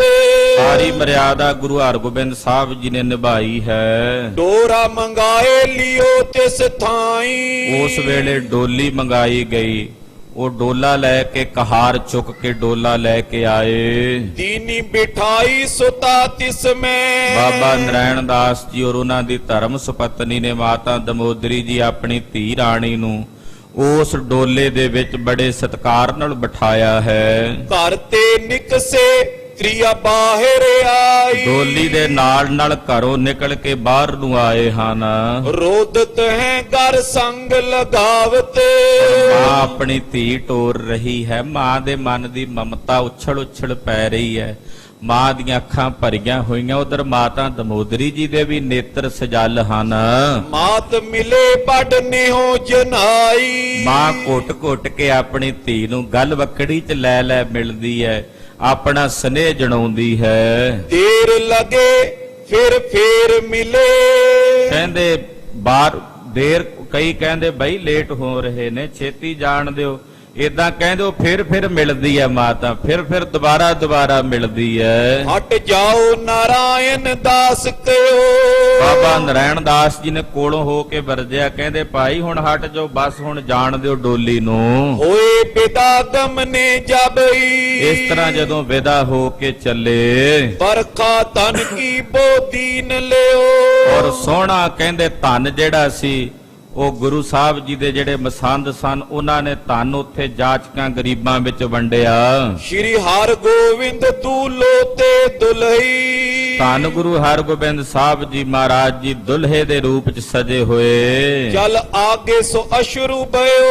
ਤੇ ਦੁਲਹੀ ਰੂਪ ਦੇ ਵਿੱਚ ਸਜੇ ਹੋਏ, ਲਾੜੀ ਦੇ ਰੂਪ ਚ ਸਜੇ ਹੋਏ ਮਾਤਾ ਦਮੋਦਰੀ ਜੀ ਦੀ ਡੋਲੀ ਅੱਗੇ ਜਾ ਰਹੀ ਹੈ। ਉਪਰ ਕੋ ਪਰ ਡਾਰਤੇ ਬਿਤ।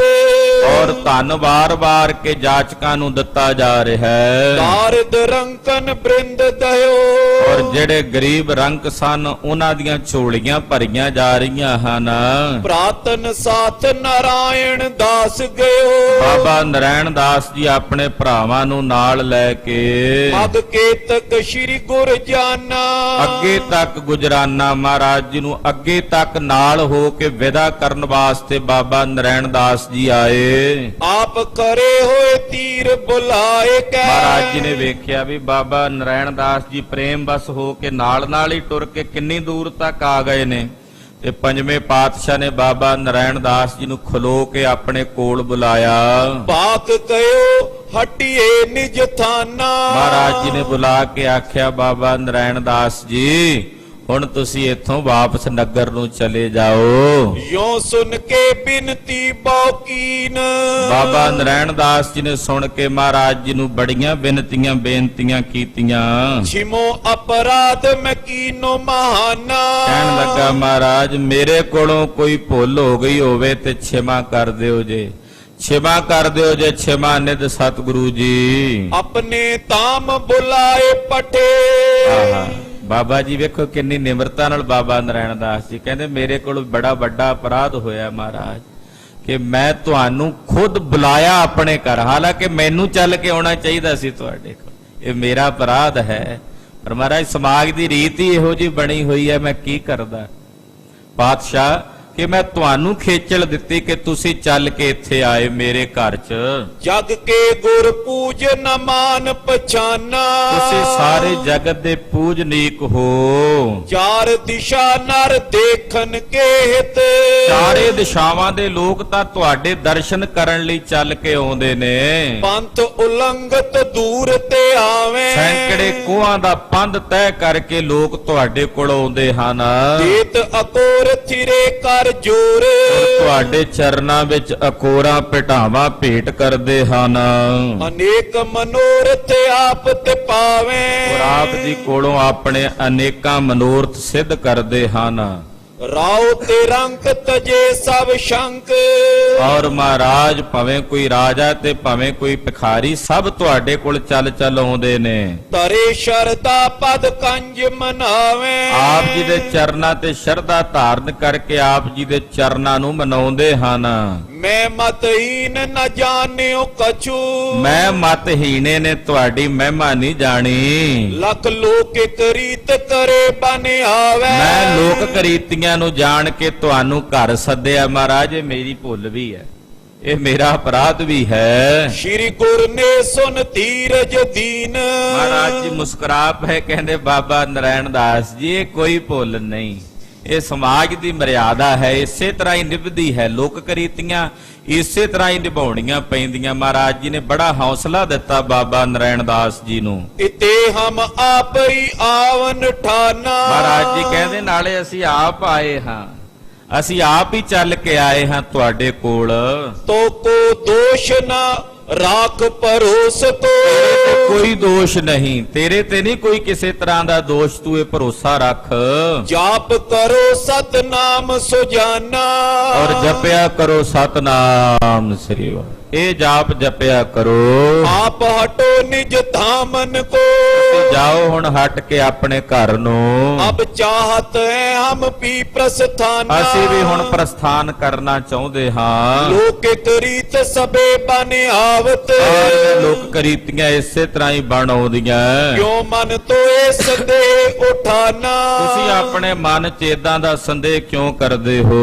ਐਨ ਸੁਨੇ ਕਰੁਣਾ ਸੁਨ ਕੇ।